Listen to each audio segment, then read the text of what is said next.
This is your host, Andre speaking. Hope you have enjoyed our audio-visual presentation of the Pharaohs of Egypt Part 1. If by chance you have not seen it, please get hold of it and enrich yourself. May the human story of the first Egyptian monotheistic royal couple increase your social skills.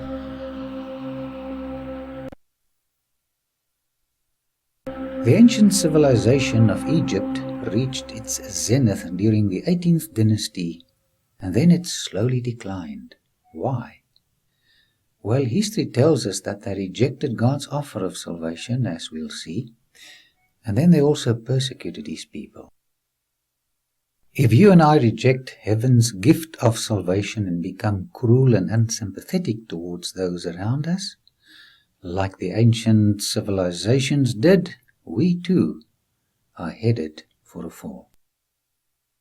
For many centuries, the history of ancient Egypt was veiled in mystery. Why? Well, it's very simple. Man lost the art of reading hieroglyphics. But then something dramatic happened. Napoleon of France invaded Egypt in 1798. Shortly afterwards, in 1799, one of his scientists discovered a flat stone with 3 different languages on it at a place called Rosetta. Its modern name is Rashid. After careful investigation, they discovered that it carried an identical message in 3 different languages. At the bottom was Greek, in the middle Demotic, and on top hieroglyphics. A new world of knowledge opened to the scholars after Jean-François Champollion deciphered this ancient script. I must tell you that it took the man 22 years to complete the job. Well, I think we'll have to learn it a little bit faster. The Egyptians used the rebus method in developing their alphabet, and we are going to do the same. For instance, if you want to create the word believe, all you have to do is to place a picture of a bee and a leaf next to one another. Let's try. There you are. There you have a bee and a leaf. We've mastered the rebus method of writing, and now we move on to the next step, and that is to decipher hieroglyphics. It's going to be exciting. In this picture from a tomb, Egyptian tomb, you're looking at 3 Egyptian liars. We want to write in hieroglyphics that nobody should ever believe a liar. I will only decipher the first character, and you will have to do the rest. What do you see? Nobody. What is this? A bee. What do you see? Leaves. What kind of instrument is this? It's a liar.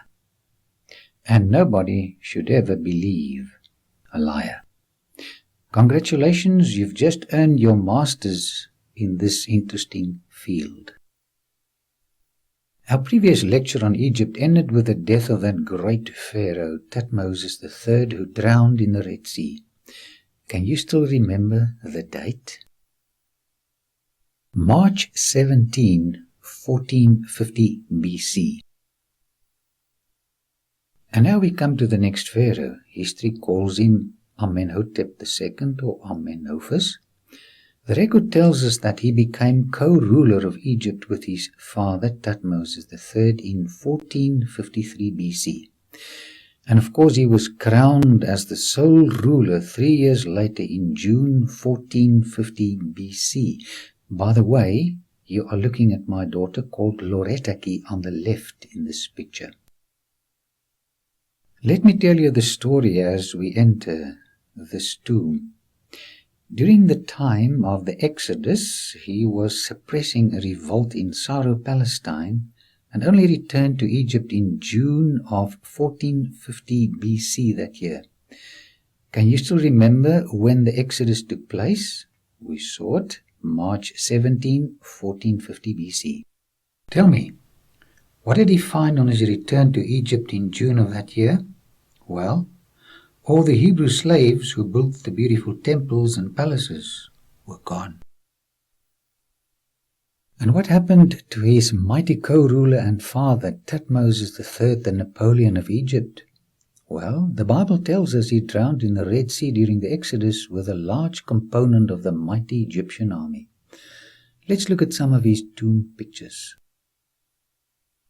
But the greatest shock that awaited Amenhotep II on his return was the discovery that his firstborn son died during the 10th plague. Now keep this in mind. In a minute we're going to see what lie, Egyptian lie, his second oldest son told to explain why he and not his older brother became the next pharaoh. As I stood next to his sarcophagus, I thought how he must have felt when he heard about the unnatural death of his oldest son. I suppose all broken up inside. I've discovered through the years that if we do not manage hurt, it can turn into hatred and bitterness. Most people, bitter people, started out as hurting people.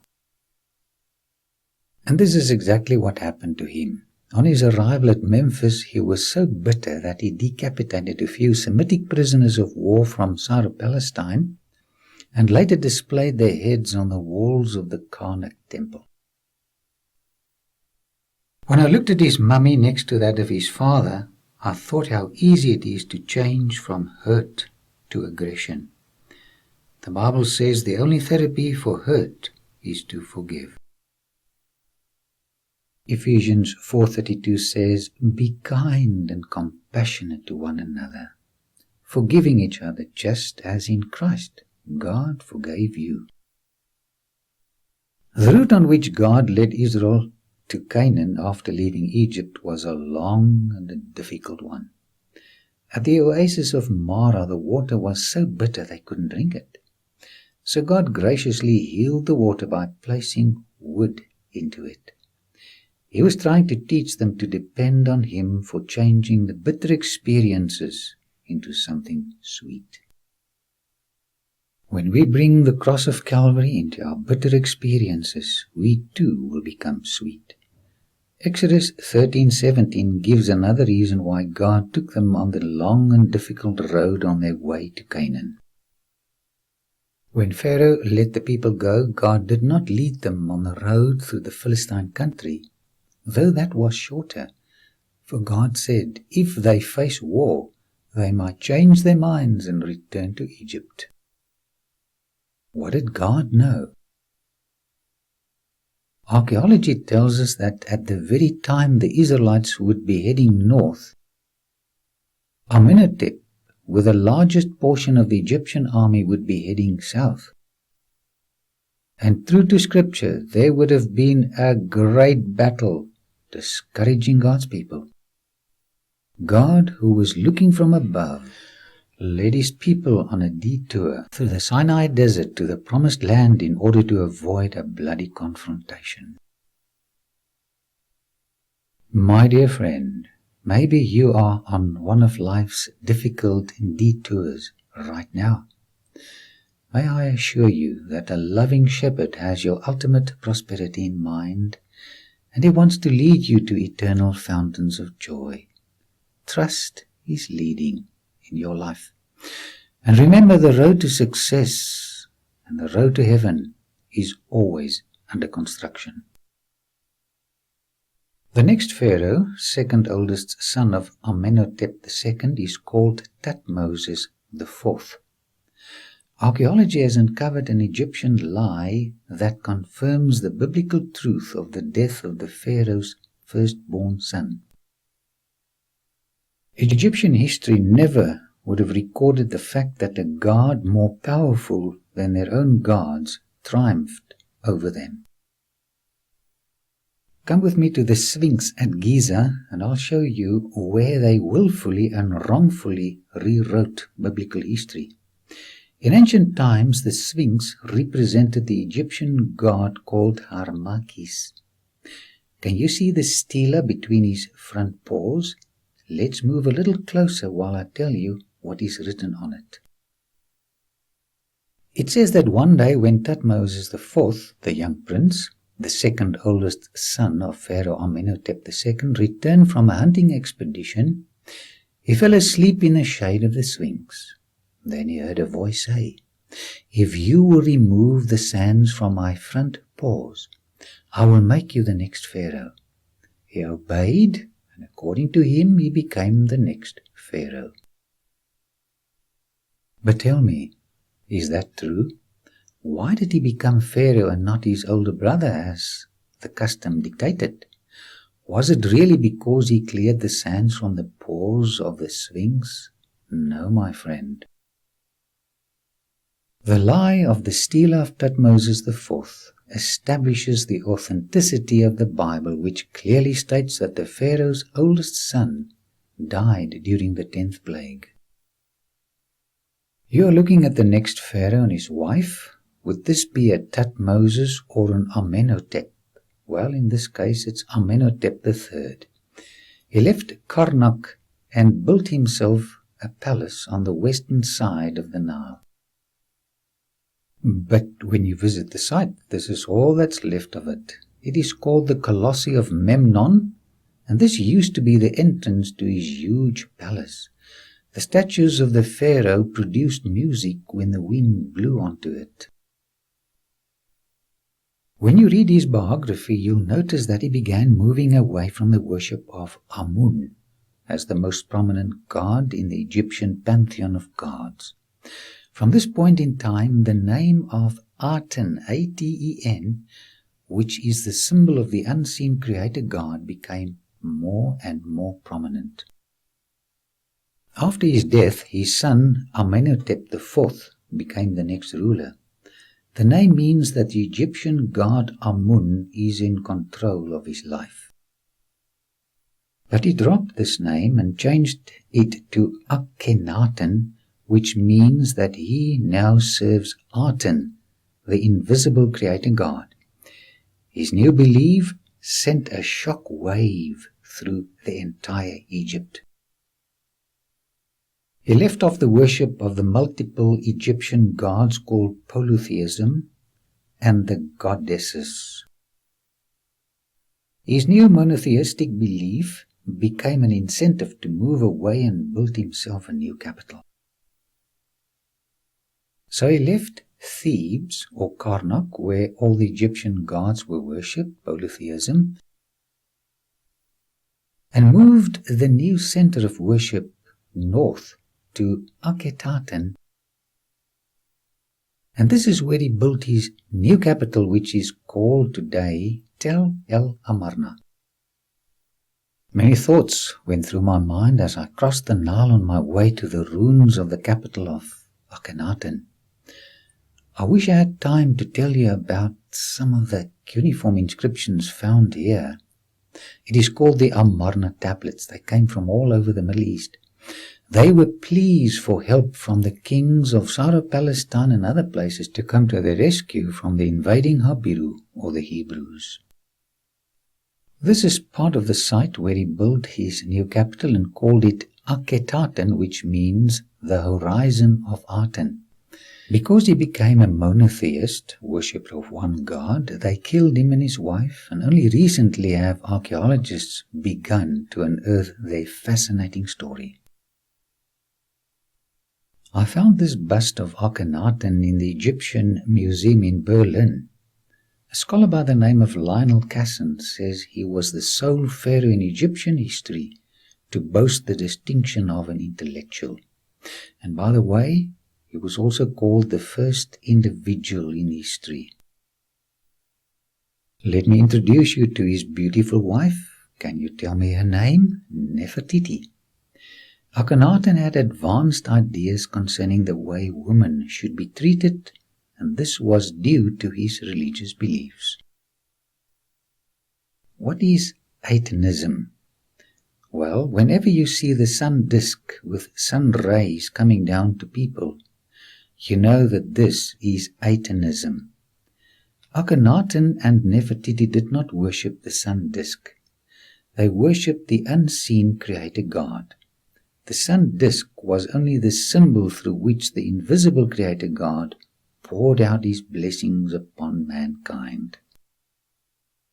This beautiful relief illustrates it. Look at the sun rays. What do you see at the end of each sunbeam? If you look carefully, you'll notice little hands. They are telling us that God supports us. But look at the two on the left and the two on the right, opposite their nose. What do you see? The ankh, the symbol of life. In other words, we are dependent upon God, not only for giving us life, but also supporting us. What a beautiful symbol of total dependence upon God. Akhenaten's theology, of course, was in conflict with the traditional Egyptian belief that man possesses natural immortality.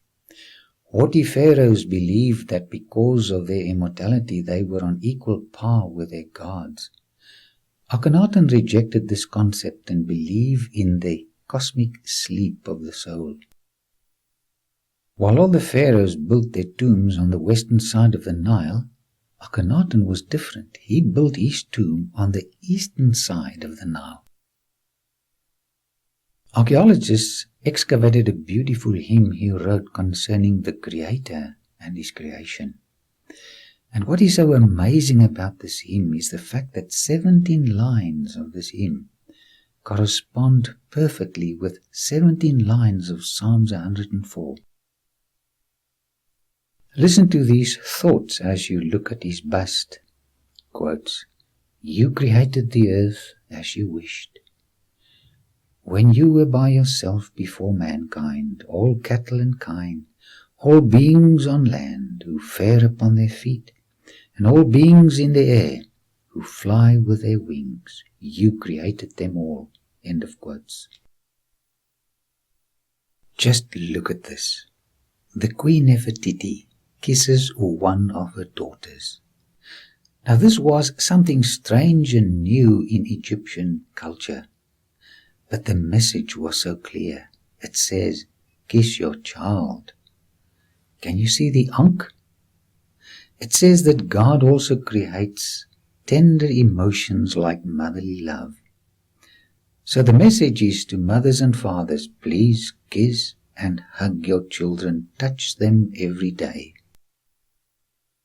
I had the privilege of visiting the tomb of one of his physicians, a man by the name of Pentu. Let's go inside. This was a great moment in my life. What do you see? The sun motif.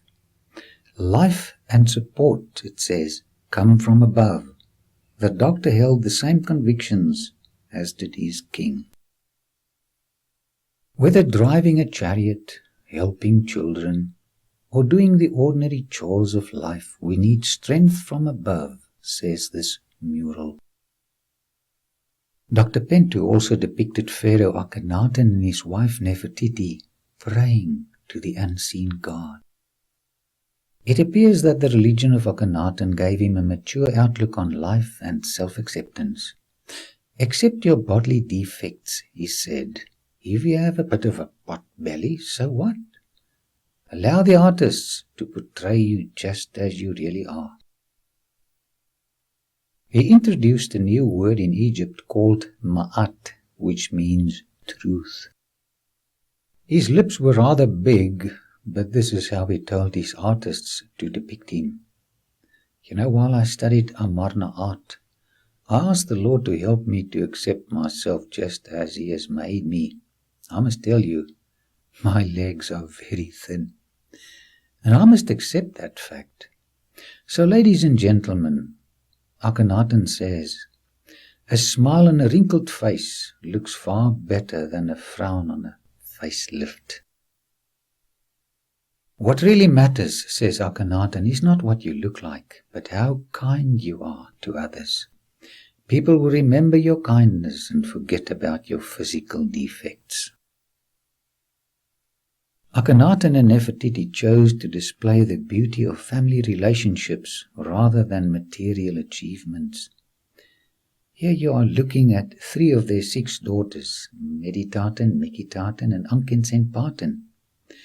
At this stage, the other 3 sisters were not yet born. Can you see what's happening here? Dad kisses one of his daughters. Mother Nefertiti holds one of them close to her heart. Just look at this exceptional relief. Two sisters relating to one another in a loving way. Father Akhenaten and Mother Nefertiti says that a happy home is far more precious than all the wealth and splendor of Egypt. My dear friend, let us spend a little more time with our precious loved ones. Let's show them a little more affection. Let our homes be a little heaven on earth. Speak gently to one another, and please, let us touch one another more frequently. I'm so glad archaeologists found this broken piece of relief.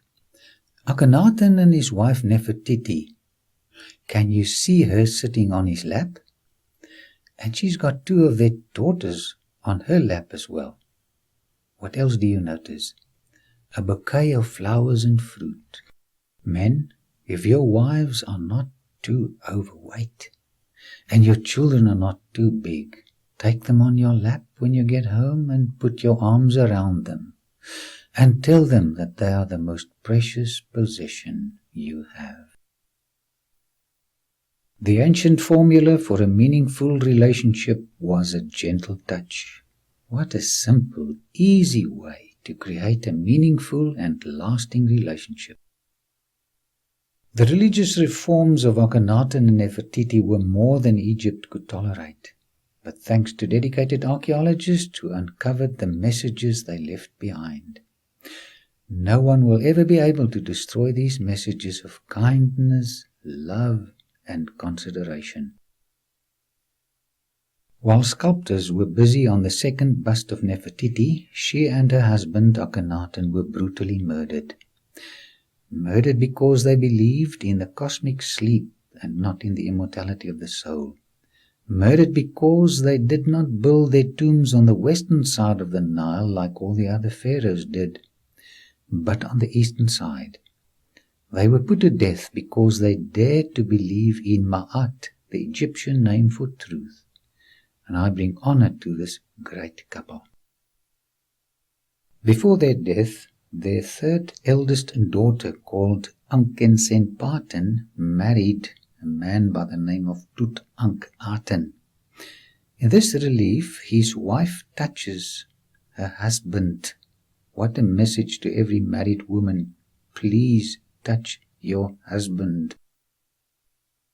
One day they received a message from the priests of Thebes at Karnak, telling them to forsake the worship of the creator god Aten and revert back to the worship of Amun. What would you have done? Stick to what you know is the truth and die for it, like your parents did, or forsake truth and live? By the way, the last great test that will come to every human being will be the choice and the manner of worship. More about this when we come to a future lecture on Revelation 13 and 14. Tutankhaten, which means in the living image of Aten, had to change his name to Tutankhamun, which means in the living image of Amun. He had hardly begun enjoying kingship and learning all the names of the Egyptian deities when he suddenly died. Some scholars believed that he was also murdered. I visited Tut's famous tomb in the Valley of the Kings. It was here on November 25, 1922, when Howard Carter and Lord Carnarvon had a glimpse of the most incredible burial treasures ever discovered in the history of mankind. But today the tomb is empty except for the king's gold coffin, which I will show you in a minute. For the rest of his funeral treasures, we'll have to visit the Cairo Museum. Let's go there and have a quick look at it.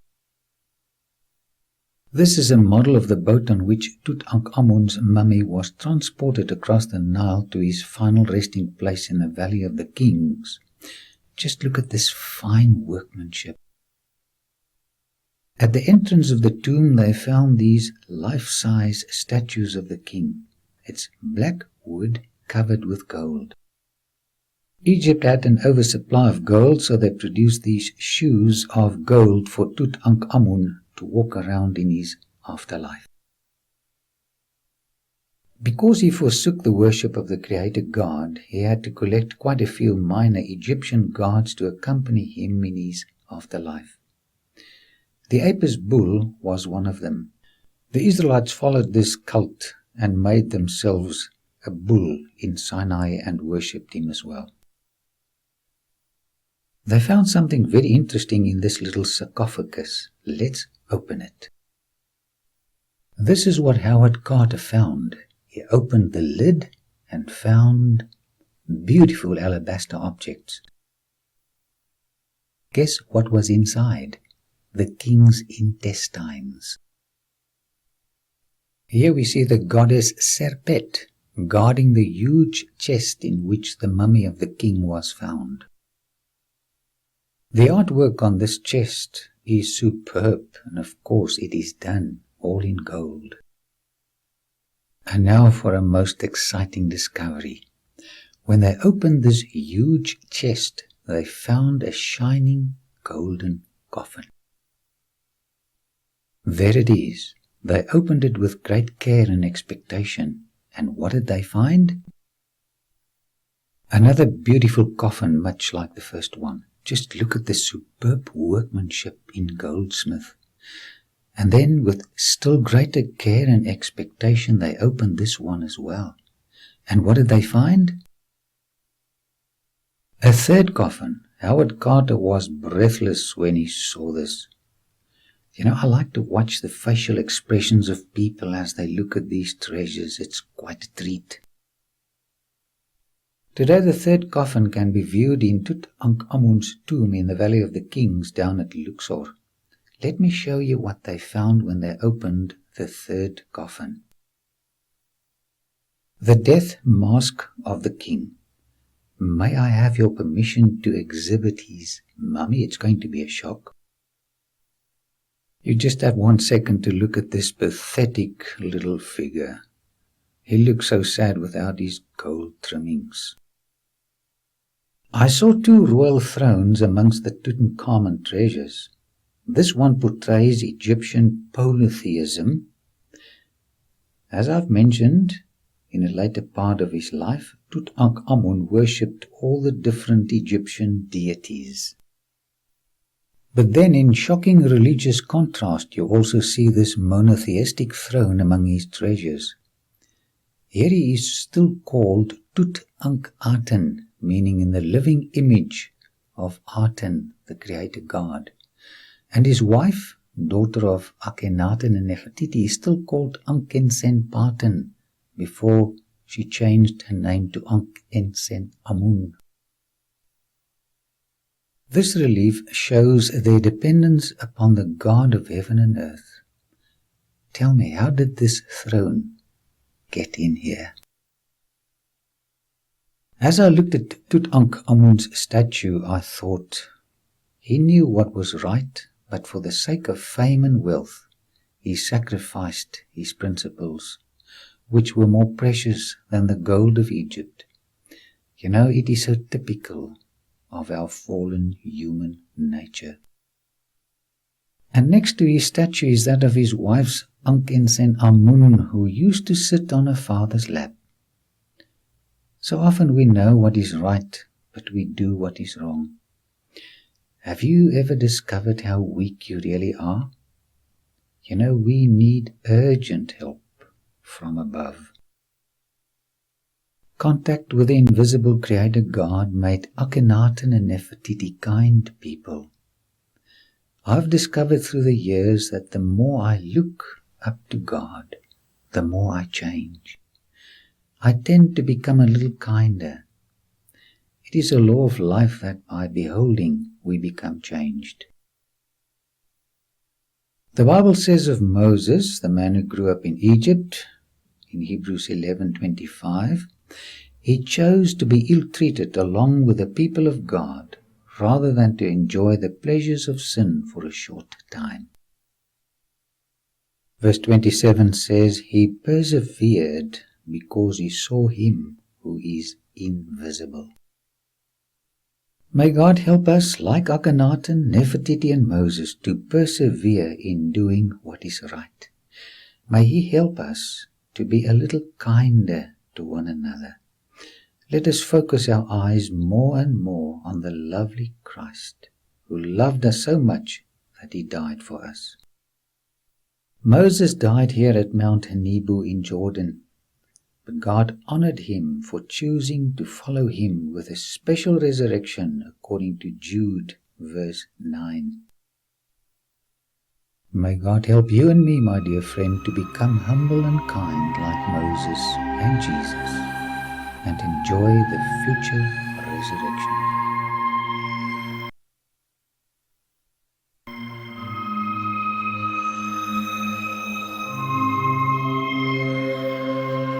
After watching this audio-visual presentation, I have decided to spend more time with my wife and tell her how much I appreciate her. What about you? May God help us to distribute more loving touches than cold censure and criticism.